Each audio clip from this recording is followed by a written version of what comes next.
Okay, so we're here, and I'm very, very, very happy to tell you guys that we have an amazing guest for you. I'm gonna say this short thing in Spanish. Estoy muy contento, muy ansioso por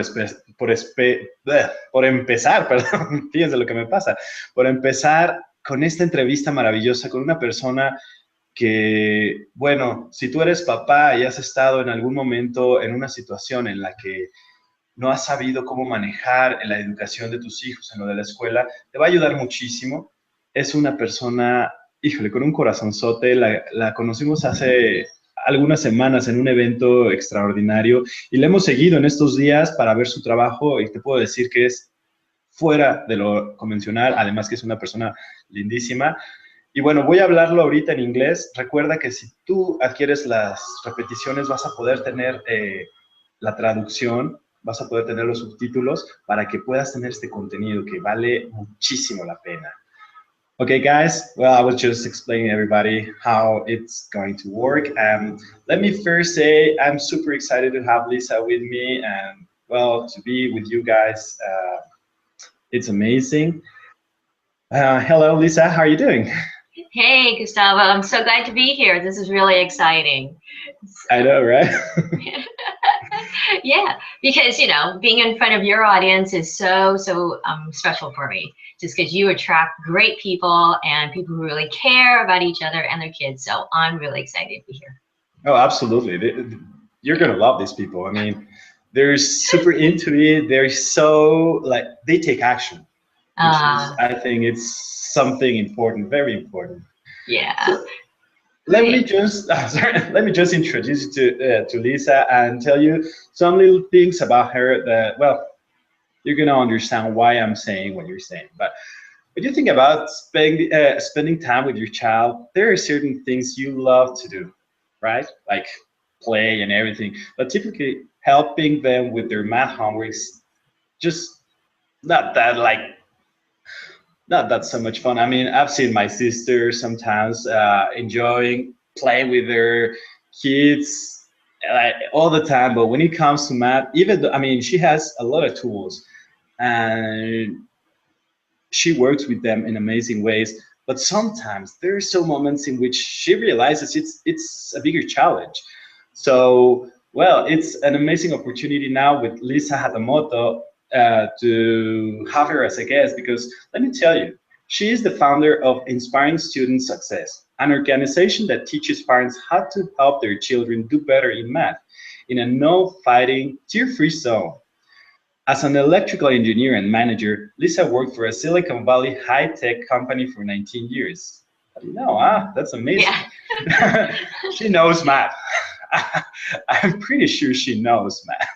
Yet Lisa was surprised and frustrated by how difficult it was to help her own child with her math homework.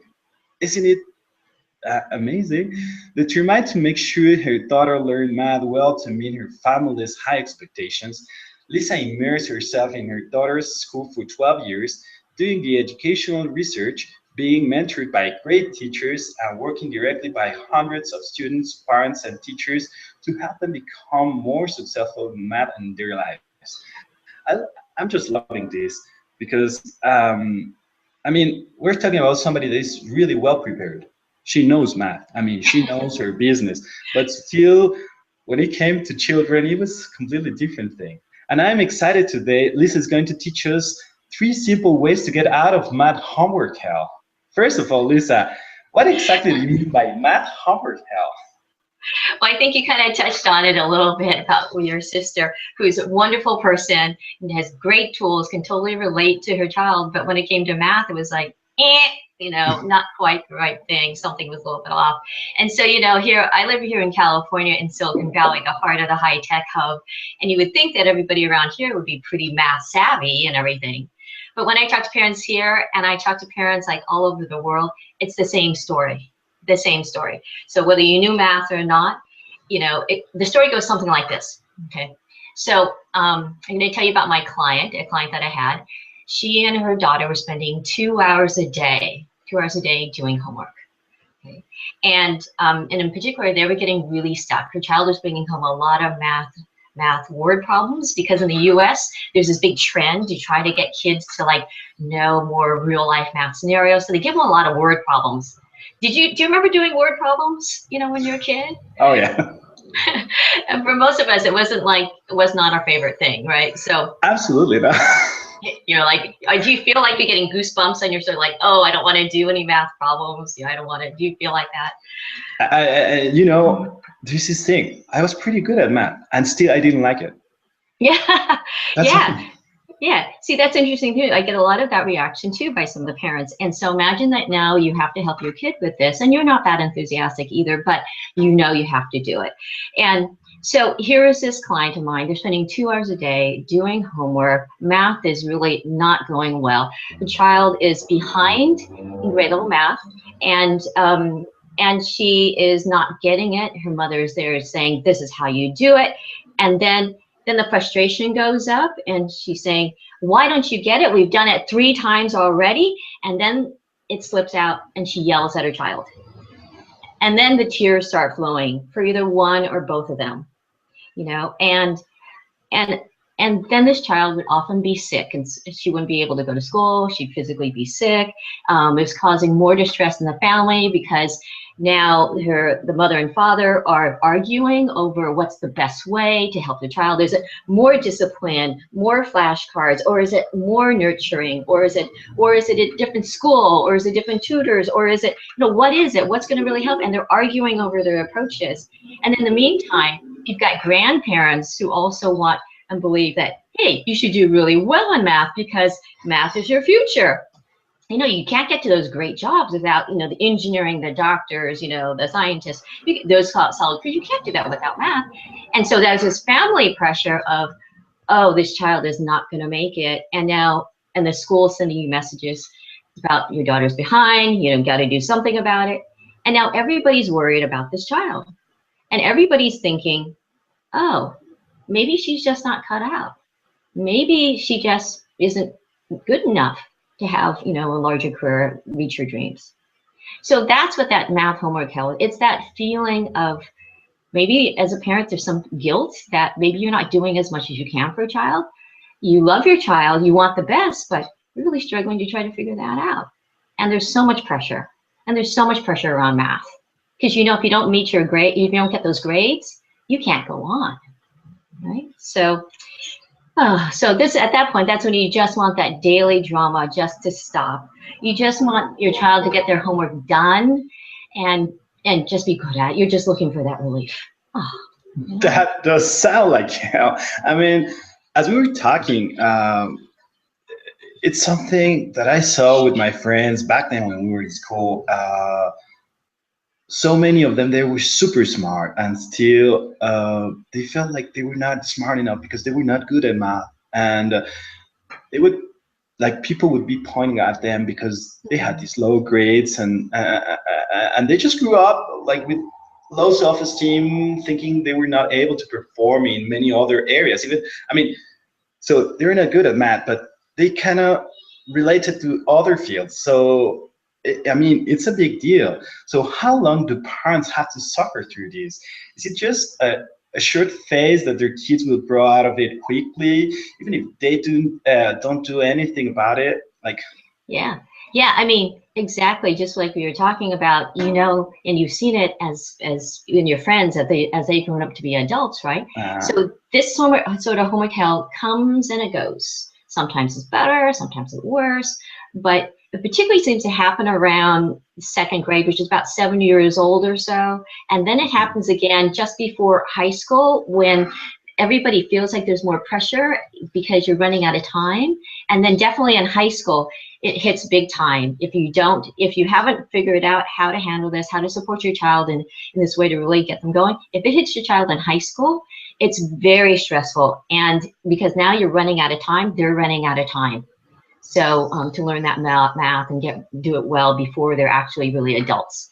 So, you know, like we said, you know, I'm an engineer, so I kind of know the math. I thought I did, but I really didn't when it came to actually helping my child. And And if you know the math or you don't, it's the same. You need to have new parenting skills. This is a different kind of parenting skill than what maybe you're used to, because this is around that really hard, concrete topic of math. So it's a different set of skills that you need to have. And the key is that you have to have your child take ownership of their own learning, which is a little bit different than what we typically do. Because if they don't take ownership of their own learning, then this math thing comes back to bite them over and over and over again as you try to push them or pull them through the math. It's different. It's a dynamic different.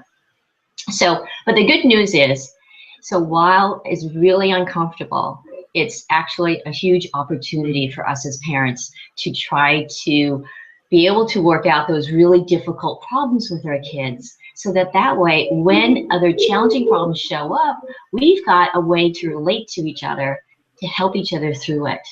It's this huge opportunity that we have, you know, when we're in this position. But hey, what I learned is you don't have to go through it alone. So that's a good thing. But now I got to tell you though, what happens when you are able to get together with your kid and support them in a way where they take that ownership, because I've gone through this now with not only my daughter, who's now 16, but with other kids in the school where I was working and helping, and working with other parents too. And so let me tell you a little bit about one of my students, Olivia, who's now gone on a little bit, and she's now a second year in high school. So she did this when she was younger. And so this is what I asked her, hey, you know, looking back at your early math years, you know, how do you think it helped you? And let's see, and this is what she says. She told me that school didn't only teach me math, but it also taught me how to learn. You can't just hand me a formula, because then it's not going to make sense to me and it's not going to stick. So right there, that's the kind of kid that we're trying to raise. One that's like not satisfied just to know the formula, but she's like internally driven to kind of know more about the math, like how it works, why it works. And then she won't give up until she figures it out. Now that's the kind of kid that we want to have. Yeah. Amazing. Yeah. I mean, as they say, I was reading not long ago, kids are curious by nature. I mean, they're the perfect scientists, even like since they're small, they're asking questions and they're intrigued by everything. And numbers shouldn't be the exception. I mean, they're asking about numbers and math and everything when they're kids. But then there's this process, usually by like many teachers in school, when they don't know that, they kind of, I don't know, like they destroy the journey and they ruin it for everybody. Like they don't make it interesting. So the person who is already, I mean, a little person, the children, they're already interested in learning and in knowing why, as you were saying. And so, yeah. But here's this question, like many families, both parents are working and time is limited, you know, and we want our time with kids to be special. Is this something that a busy parent can easily do? So, Yeah. like, so often it seems like helping our children with math homework can really add stress to I mean, I've seen it, like, you want it to be special, but it turns out to be instead of something nice, like hell, as you were saying. Yeah, you know, I can totally relate to that, because, you know, I was an engineer for 19 years, and, you know, here in Silicon Valley, you know, the work hours are not the 40-hour work weeks, and more like the 50-hour averages and more oftentimes. And I was helping at my daughter's school and managing the household. So yeah, so I understand that whole busy parent thing and trying to support your family. And I love that you mentioned that natural curiosity in kids, because that's part of the secret. That's part of the formula here that we have, which is trying to bring more of that curiosity back into math in a subject that seems so much like kill and drill. You know, so much like, you know, just do the problem, just get to the right answer. And what we're doing as parents is trying to bring that back in. And so the tips I'm going to share with you are really simple. They're really simple, and they really help to make time you spend with your child much more meaningful and worthwhile for both your child and you, much more fun, more relaxed, more enjoyable. So it's very doable. I can't wait to hear more. Okay, so hey, let's dive into those 3 ways to get out of math homework hell. How's that? Perfect. Okay. Let's start. Okay, great. So I want to let you know that this is a piece of my system that I've developed that to help parents out. And so this is only one small piece of it. And what I'm going to do is, because we've got limited time, I'm going to try to teach as much as I can with you today. And then at the end, we'll talk about how everybody on the call can get some more information later. Does that sound good? Can you repeat that last part? Because there was sure, no problem. Yeah, so I was going to say that, what we'll do is we'll do as much as we can with the time that we have, and then I'll give everybody a way so that they can learn a little bit more and take it further if they want to at the end. Oh, awesome. Perfect. Okay, great. All right, so let's dive in. So the first way out of the 3 ways I'm going to teach you is, here's the question I'm going to ask you. Does your child love their organized study space? That's the question I'm going to ask you. Okay, so when you think about this, here's what I think about. Think about where they're currently doing their homework. Is it a kitchen table? Is it up in their room by themselves? Where are they at? Okay? Because typically when you've got the younger children, or as they even get older and you're still helping them with their homework, you need some place to be sort of accessible for both of you. But still there's a balance here, trying to figure out some place that they can actually work. So I want to get most busy parents out of this mindset of what I call Harry Potter under the stairs syndrome. So you remember the Harry Potter series, books and movies? Did you know Harry? Okay, so Harry Potter, when he was living in his old house, they put him underneath the staircase, in the cupboard, in a way. And when you feel like you're in the cupboard, you know that you're not important. You know that you're being hidden away. You get this feeling you're not that important in this family if you're being shoved under the stairs. So just like your child's space where they're studying, is it a place that is inviting for them, that's important for them, where it conveys that they're important? Let me tell you, here's what happened. Okay, when I was working with my young child, she was, and my daughter, and she was pretty young, we would have her do homework in the living room, on the coffee table. Because at the same time, I could be making dinner. At the same time, she was studying. But we also had the TV right in front of her too, which is not a good way, And the coffee table was cluttered with other magazines and junk that we have because we are using it as a family space too. So she would have to kind of clear out the clutter, and then she would have to try to get my attention as I ran back and forth trying to stir up something on the stove or cut up some vegetables, and then go back to help her and go back and forth. Now, do you feel like she thought she was important? If she was wedged between the junk and between my time, between trying to get ready for dinner? No. Okay. Right? So what you want to do is you want to say, hey, this is important. My child's important. Math is important to do. Let's set up some clear space. So we kind of cleared off another area in our living room, which is much more of a desk, and set up her space, and asked her, hey, what do you need? What do you want to make this space inviting for you? And she loves these little figurines, so she has that, and she has a stuffed animal. She brought that in to help her feel comfortable, and it was much better. And I slowed down, and I realized to spend the time. So that's the first thing, is having that organization space that's clutter-free. The materials are around. You make it a priority. Make her a priority. So that's the first way. Okay, then let me give this. So let me give the second way. I'm just move on to the second way. So the second way to get out of that math homework hell is you have to ask yourself, what time is it? Just want to ask, what time is it? And because if you are a child and you don't like math, when is the best time you're going to be doing math? You're going to sit down and you're going to do the homework you like first, which if it's not math, is going to get pushed way to the end. And so, right? Can you relate to that? Right? And, yeah, I just remember everything. Yeah, it makes sense. Yeah, right. And so typically what happens is then you're getting asked by your child to come help with math homework on a particular problem. And it's a problem, let's say it's algebra, and you're straining your brain to figure out, now, what did I remember from 8th grade algebra? And it is now close to bedtime. Bedtime for you, bedtime for the kid, and you're tired, you're exhausted, they're exhausted. You are not in a position to really be helpful and patient if everyone's exhausted and tired. You have to realize that math is a hard subject. It takes a lot of logical thinking, a lot of analysis. It is problem solving. That's the whole point. It's problem solving. So, so you want to help your child to do your math homework first, when your brain is fresher. It's all about that. Even though you may not like it as much, it does need the attention. It does need the brain power. So you want to move it up. Okay. So by the way, so these 2 ways plus some other tips that are going to be in that free gift that I have for your parents too, that we'll talk about at the end.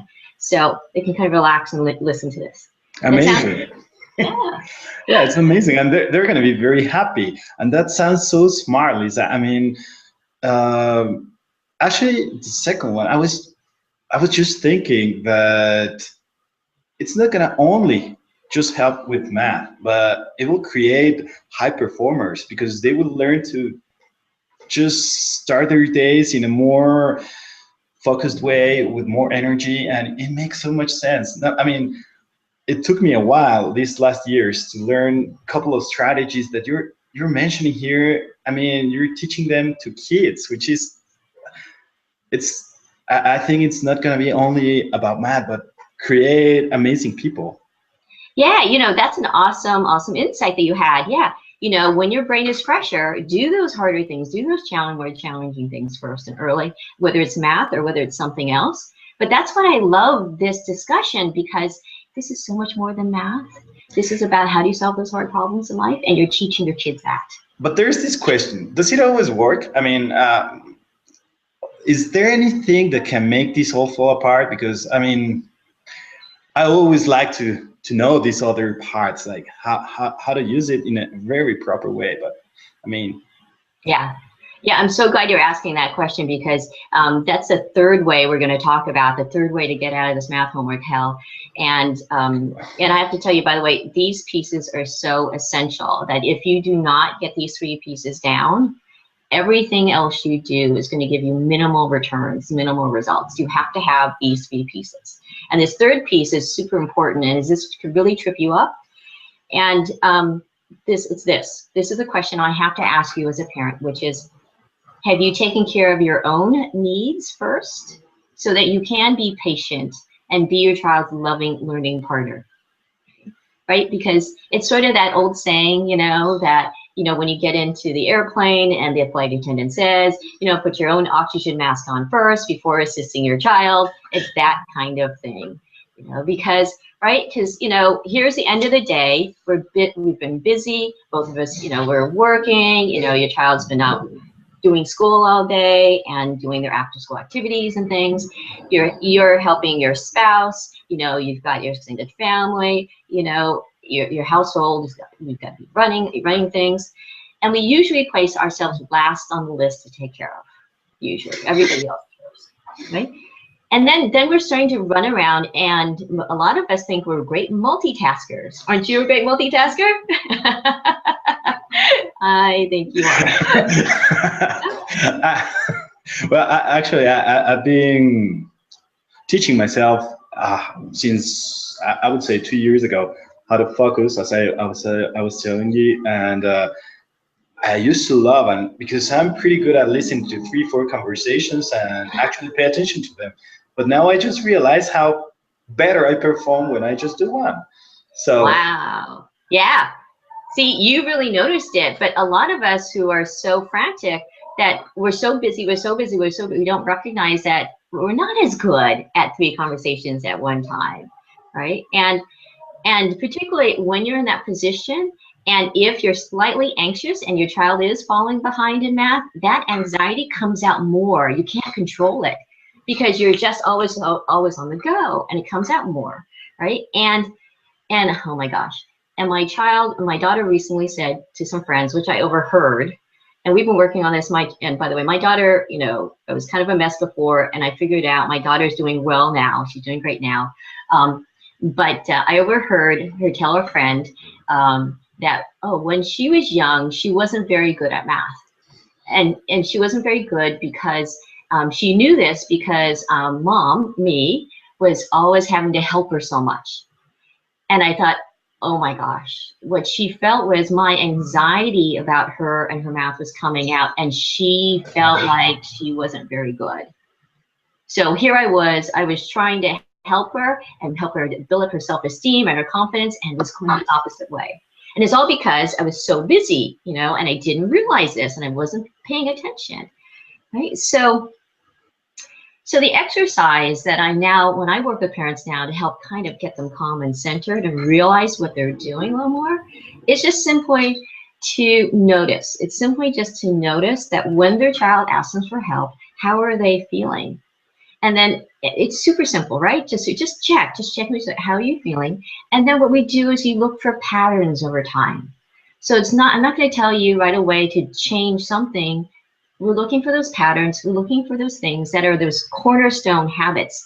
A cornerstone habit is one that, you know, where you change one thing and it's got a ripple effect, so that way it increases, got triple fold, you know, you've got more benefits. It's kind of like saying, you know, I'm running ragged at the end of the day. Well, what if I go to bed earlier the night before? You know, what if I go to bed not at midnight, but maybe I go to bed at 11, or not at 11, maybe 10, maybe just get a little more sleep. That's a cornerstone, you know, habit you could change that has a ripple effect that makes everything better later. Something like that. But, anyway, but these are some of the basics there. And the good news is that, you know, these are just small changes you can start to make and make a big difference. Oh, Lisa, thank you for sharing these important missing pieces for math success. I mean, probably many people who are watching this now are thinking to themselves, oh God, why didn't my mother or my father knew that when they were, I mean, when I was a kid, no? Now, can you please tell us, what do you think is the most important thing we need to know for the long-term math success for kids? Oh, yeah. This is one that I'm hoping that I bet your audience will get this. They will get this, okay? So you have to ask yourself, what is the purpose of math? You know, most of us think that when we're sitting down helping our kids with math, it's to help the kids get to that right answer, that perfect answer the first time. You know, you think of doing a math problem, it's like you just try to get your kid right to the answer. But if you step back, math is all about the art of problem solving. It's about really learning the process of how to solve a math problem. A math problem is actually model life. That's where it comes from. And so when we're working with our kids, our real intention, our real goal is not necessarily just to give them the solution to that exact problem they're working on, but to help them to understand how to solve the problems themselves. It's a process issue, not an answer issue. It's different. And it is hard because math is there to give us problems in our life, to challenge ourselves. So you have to look at it that you have to welcome problems in your life. That's what you're doing with math. You're not pushing it aside, pushing away. It's actually there to help you, to teach you how to solve problems later in life, that when we can't push those problems away. And it is a little bit hard, and it does make you and your child think. So that's where a lot of discomfort comes from, because you just want to get it done. But it does make you think. So, and the parents, so the parents that I work with and the kids I've seen too, once we understand there's this sort of shift in the way we think about it, then they see that it's so cool to watch their child learn the math, learn how to solve their own problems, and then the grades and scores increase. So we don't go, so a lot of people go right for the score first, which is sort of like cramming for the test. And what we do is say, we're going to go for the deep learning, the how and the why of the math, and we get the kid engaged, and then the grades and scores go up for the long run, not just for a short burst, for a long run. And for some kids, some parents, this is a really natural thing. They automatically just do this naturally, but I was not one of those natural people, natural parents on that. You know, I came from, hey, I thought I knew math, I should be able to teach it. I didn't get it.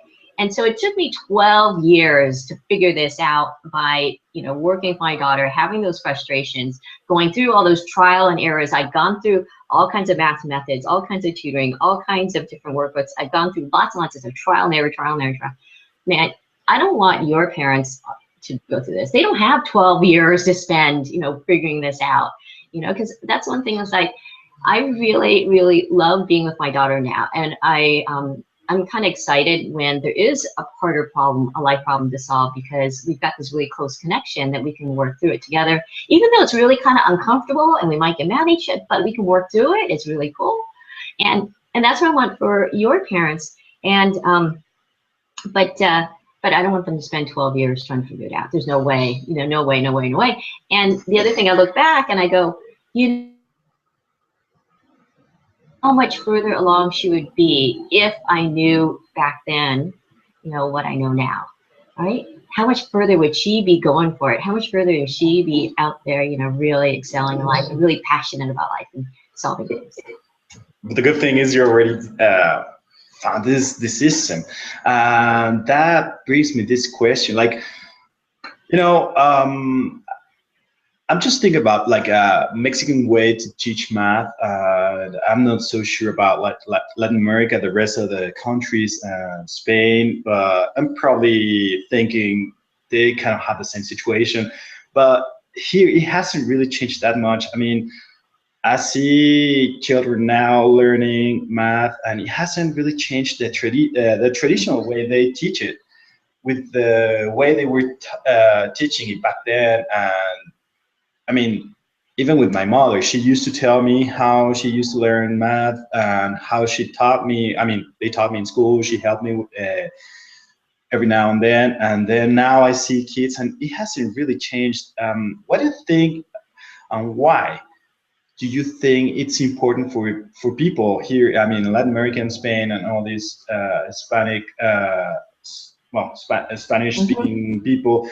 Why do you think it's important for them to understand that there's a benefit, and maybe, I mean, I want you to tell them why is it important to learn these new methods and to actualize their ideas and their concepts. And not only parents, let me tell you, because we have so many guests, like teachers from so many different schools all over Latin America and Spain. Well, I have to say them both, but like so many schools and so many teachers are watching us right now. So what would you say about that? Yeah, so I'm so glad you asked, because we have the same thing here too. A lot of parents go, well, I learned math, you know, my way, and I turned out okay, so it should be good enough for my kids, you know. They say that all the time, all the time, all the time. And yeah, it might work. It might work. So I've spent 12 years inside my daughter's school and inside classrooms, and I'm out in other classrooms now too. And I'll tell you what I see inside the classroom, in a math classroom. Let me tell you about that. I'll say there's 4 types of kids that I see to give you a perspective on this. Okay, so which is so there's the first kid that is doing okay. You know, that hopefully they like and enjoy math. They're there kind of asking the questions. They want to know a little more about why that works. They'll be the one going, well, what if this happens? What if that happens? You know, those are the cool kids you go, wow, that kid's going to make it. You get this feeling, and you love talking to this kid in class because they're excited, they're engaged.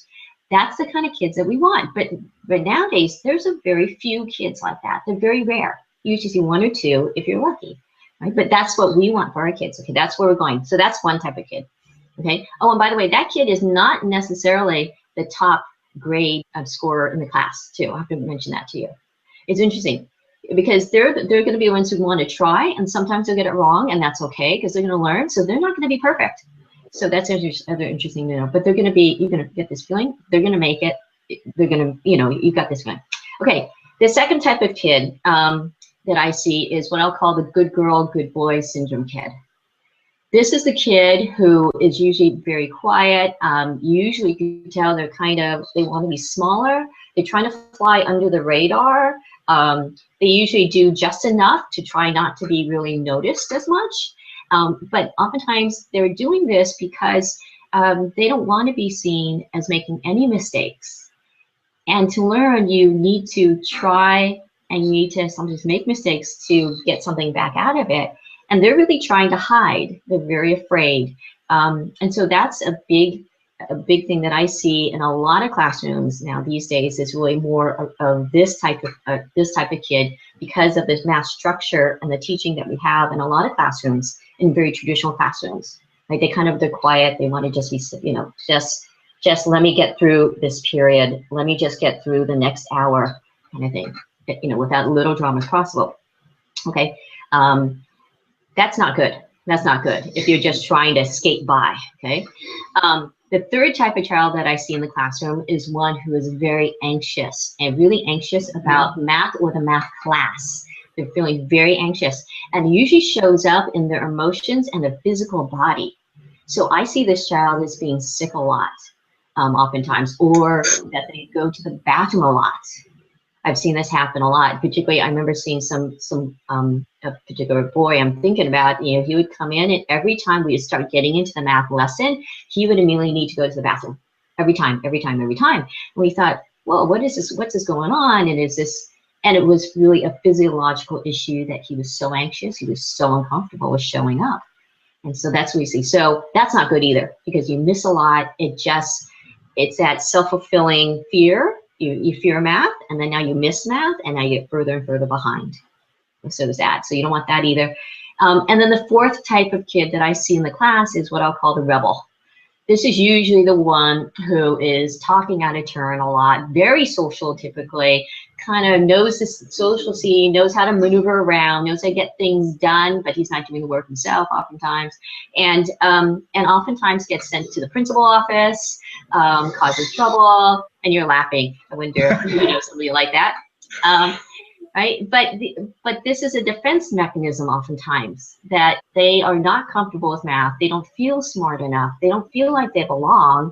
And they're doing this to try to find a place in the class that they can feel some control, that they can feel respected. But it's really a defense mechanism, because when they come down to it, they're not really learning the math either. They're kind of avoiding it. So yeah, does that ring any bells? Do you remember these kind of kids in school? All of them.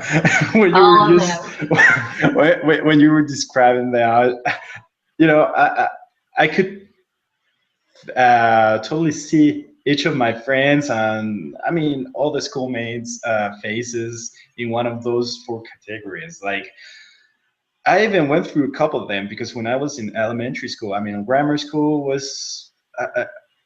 I was like, it was kind of a breeze to me, math. But then when I went to high school, I didn't realize how big importance it had, the emotional part. So I was doing terrible at math.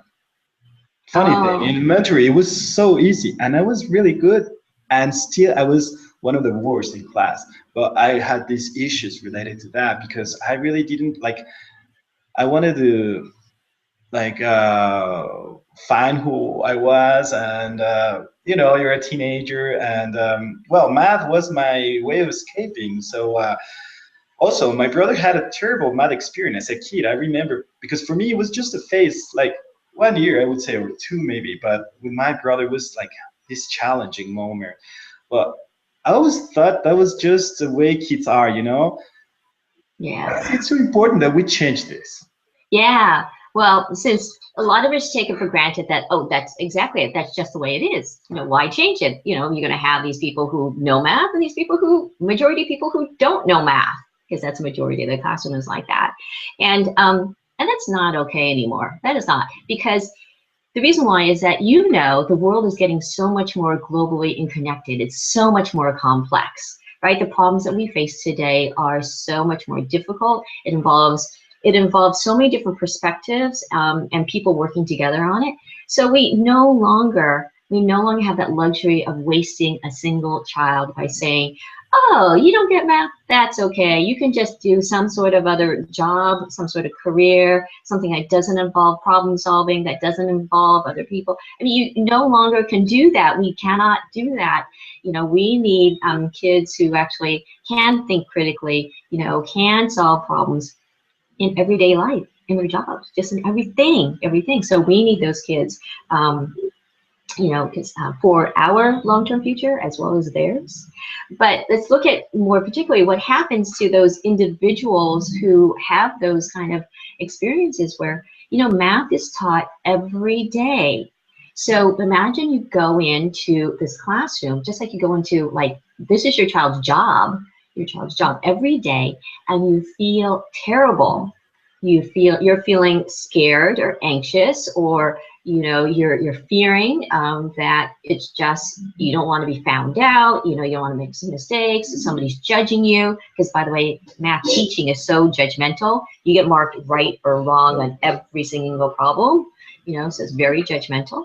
And once you start feeling that way, and it's day in and day out, what happens is there's sort of a stages of what happens to you, which is the first thing that happens is you start saying things like, well, I'm not very good at math. I'm just not a math person. You sort of personalize it. Oh, I'm not very good at all at these challenges. I'm not very good at, you just start saying it's all your fault. That this is not good. You just can't do it. And then from there, then it becomes all a part of your entire life. You start looking at it like, oh, I'm not very good at math, so therefore I'm not very good at science, or I'm not very good at really understanding money, or I'm not very good at, right? It starts happening over and over again. You start seeing it all in your life. I'm not very good at those hard challenges or things that make me feel uncomfortable. And then there's a third phase, which you really want to avoid your child getting into in this whole process, which is your child now starts feeling it's permanent. I was never very good at math, so I'm never very good at money, so that's why I'm bankrupt 7 times over. And we never, right? It starts being totally in your entire life. You start repeating these stories to yourself over and over and over. I mean, when I meet a lot of adults, and I say, oh, yes, I help parents and children with their math, I get these reactions of, oh, I'm not a very good math person. And then digging into it, I hear such sad stories. I feel for the person where they say, my dad was a math professor and he tried to help me and I just didn't get it and I felt so stupid, and he tried and tried and tried. He really tried and I felt really bad for him. And so then when I went to college, I avoided any classes that had math in it. You know what happens when you start avoiding classes in college with math? That's like, half or 3/4 of the classes or something, and then you start honing in your career choices. And this woman I was talking to, who's a good friend, and she just says, it really limited my career. It really has limited my life trajectory now, and I really wish I had done it differently, because now she's on a particular path, and she sees how much though she has cut out choices in her life to get to this point where she. And we can't do that for our kids. We need all our kids to have their talents, the full basic talents, whatever their talents are, come out in full force, because we need that for the world. And math is just a tool. It's just a tool. So we need to get our kids past that, Wow. Wow, Lisa. I never realized how important it is for our children to learn math as a way to build up their resilience for their whole life. I mean, I help people, as I was telling you back in Palm Springs. I teach people and help them when they're facing crisis, or also the other group I help. I work with people in their high performance and achieving like really big goals and dreams. But funny thing is, you mentioned twice, or no, not twice, like specific words I use, but so many of those ingredients, you could even avoid them if you started with children. So that's amazing. I mean, so many people just grow up and then they feel they don't deserve, so they think they're not good enough. They think they lack this and they cannot do that, because when they were children, they were told so many times, you cannot do this, especially in math, because that's a core, like the essentials of the school. And so many of them, they have told me so many times they are not good learners, they are not good for this and that and that, and the root can always be like, and you're just giving it like, imagine how many people, how many extraordinary people are missing their cause just because they didn't like the structure that you have right now. Can you imagine a new generation of really smart and happy math kid will look like? Yeah. Well, you know what? If we have this huge possibility of where we actually teach kids these skills early on, and they're ferocious, where they're not afraid to continue to try and figure things out for themselves. Well, sorry, you might not have a job in the future because of these kids, but you know, these kids will be awesome. And the future is really awesome because, you know, when I talk to these kids, they are so interesting. They're so passionate. Nothing's going to hold them back, you know, and they've got the tools. You know, when parents are able to actually start helping them and coaching them essentially to have these sort of skills, they just take off, and you'll see it and you feel it. And life is so much easier, so much fun. And so remember that client I was describing to you at the very beginning, the one that you know, was spending 2 hours a day on homework, and I'm not actually sure if I mentioned this to you, but that child, by the way, that we were really concerned about, she was 7 years old. I don't know if I told you that. No. Yeah. So you know, can imagine that, you know, everybody around her was thinking that her world was shutting down already, that she was going to have limited choices at 7 years old. Oh God. Yeah. Shocker. Yeah, right. So yeah, I think but now what happens is that, so this particular client, her family and her daughter is so much more better off. Oh my gosh. It's so much more relaxing. They enjoy being around each other. They now see math as just what it is. It's just simply a math problem with some challenges just to continue to learn. But the key thing is that her daughter now looks at it with a little more confidence, and that she's not afraid to try, because that's the big thing. You've got to kind of try to make some headway, and she's okay just to go from where she's at and take those next steps, which is what it is. And it's so cool because she's now on her way. You know, she's gaining momentum, and you can kind of see that, you know, it's going to work out well. You know, she's picking up that speed and momentum, and mom is so much more happy. She's so much proud. She's very proud to see her daughter learning, and believes her daughter now can learn. The disagreements, you know, between mom and dad are down. The grandparents are now on board also. So you're getting much more family support. Everybody's looking at the child differently. You know, the daughter's doing really well. And so I love it that, you know, mom has told me that this whole process has totally, literally changed their family life for the better, for good. I mean, it's been substantial. So it is totally possible for, you know, for this to be happening in households all around the world, where kids are learning math well, and it's without that stress and without the drama, you know. But it takes some caring parents who are like willing, though, that they're really willing to be that loving learning partner for their child, and to learn some of these new skills, to learn a new way to look at math in a different way of what it can really do for your child. And it's and you know, and I love helping parents who are open to that. I just love that. Lisa, you have shared such practical and valuable information with us today. I know this is going to help a lot of parents and kids with their math. I mean, kids are going to love it because, let's face it, everything that can help them learn easier and with less stress. Thank you so much. And I understand that you also have a free gift for us today. Will you please tell us more about your free gift? Sure. So the 3 tips that we gave today, the 3 ways to get out of that math homework hell, well, actually, that's part of my gift to everybody here, which you can find at, if you go to the website, www.inspiringstudentsuccess.com/5 math prep steps. So that's www.inspiringstudentsuccess.com/5 math prep steps. And what this is that those tips today were part of a 5 math prep steps, which is a checklist. It's a checklist to ease everyday math homework brain strain. That's what I call it. So you're going to ease the brain strain when doing the math homework. And there's 5 things you can look at, kind of a checklist, to see if you can set yourself up and your child up for more math success as a foundation, just so you can, you know, not only have those math meltdowns. You know, we want to avoid those kind of things for your child or you. So again, that's www.inspiringstudentsuccess.com/5 math prep steps. So thank you, Lisa, for this generous gift, and I think it helps so many parents and kids. And I encourage everybody to listen to these free gifts right now. Don't worry, Lisa, we are gonna be sending everybody the link Well, it's www.inspiringstudentsuccess.com/5 math prep steps. But still, we are gonna make sure everybody gets it. We're gonna put it here in the bar, and also we're gonna send it in the email so that there's no excuse. We want everybody to be able to have it because they're amazing, amazing, amazing tools.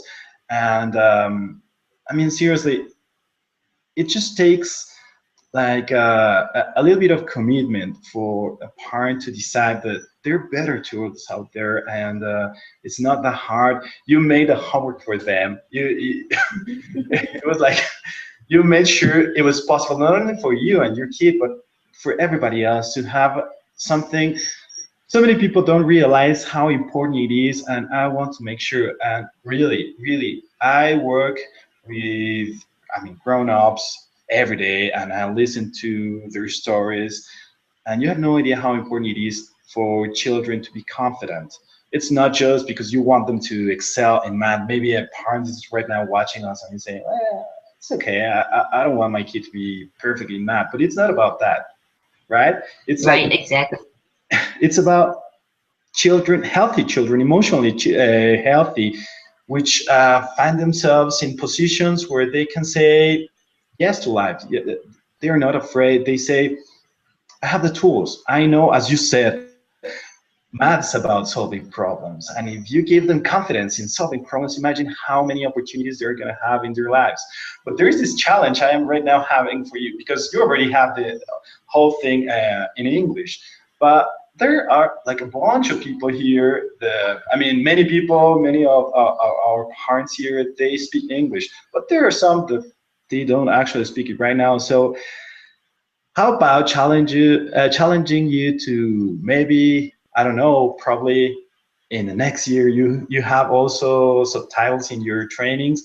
I'm gonna make sure to give you options. If you're up to the challenge, people are gonna love it. I mean, Latin American public, and I mean so many Spanish speakers in the US as well. They're gonna love to have it in Spanish as well. So what Oh, do you think awesome. about that? Oh, that would be awesome. That would be really cool. I'm so glad to be involved with you because you've just expanded my vision. You were I not love expecting it. that.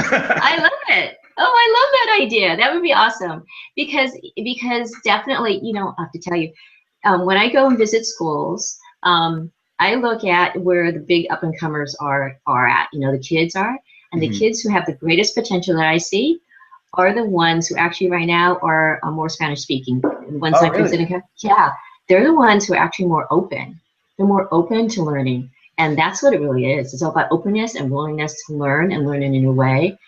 So I'm excited. That would be really cool. So Lisa, you have no idea how happy we are right now because you're giving so many people new possibilities. That's the word I would use. Because instead of seeing math as a subject, a boring subject, difficult one in schools, with your training, with your system, you're creating new possibilities for children and for parents to have happy, smart, and able, I mean, children to face any kind of situations and they will face them in a happy way, confident enough to solve them.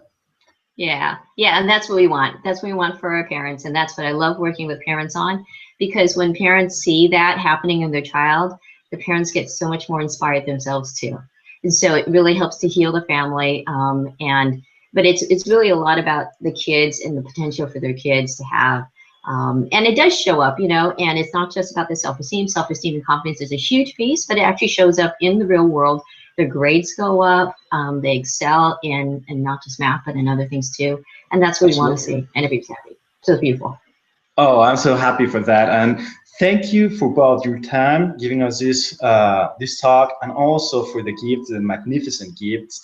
And I would say goodbye because we're keeping in touch, but also I want people to keep in touch with you and to just know that this is the first step. If they really, really commit themselves to help their kids expand their horizons, this is just like the first step. And I mean, they have these free gifts you're going to give them, so they'll keep in touch with you and the communication will will still be on. So I'm so grateful for you and thank you for everything, your time, your gifts, and this amazing energy. I have to say, we were speaking before starting this.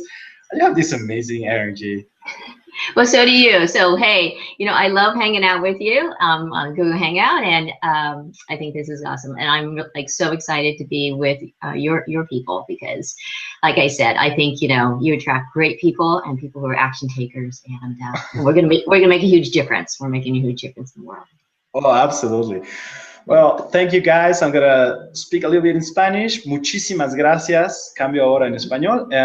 Muchísimas gracias por estar aquí presentes. Recuerda que Lisa te tiene unos regalos impresionantes, muy, muy, muy, muy, muy, muy sencillos de hacer, pero con mucha contundencia, con unos resultados extraordinarios. Créeme, ha ayudado a gente a lograr cosas fuera de serie y vaya, nada más estás a un clic. Si todavía no hablas inglés, no te preocupes, ya le pusimos, para esta conferencia vamos a tenerla traducida, adquieres, una vez que adquieras las repeticiones, pero además ya le pusimos el reto a Lisa para que traduzca en español y próximamente puedas aprender tú también. ¿Cómo la ves? Es algo extraordinario, ¿no? Bueno, yo me despido por hoy. Muchísimas gracias a todos. Lisa, have an extraordinary weekend. Thank you for everything.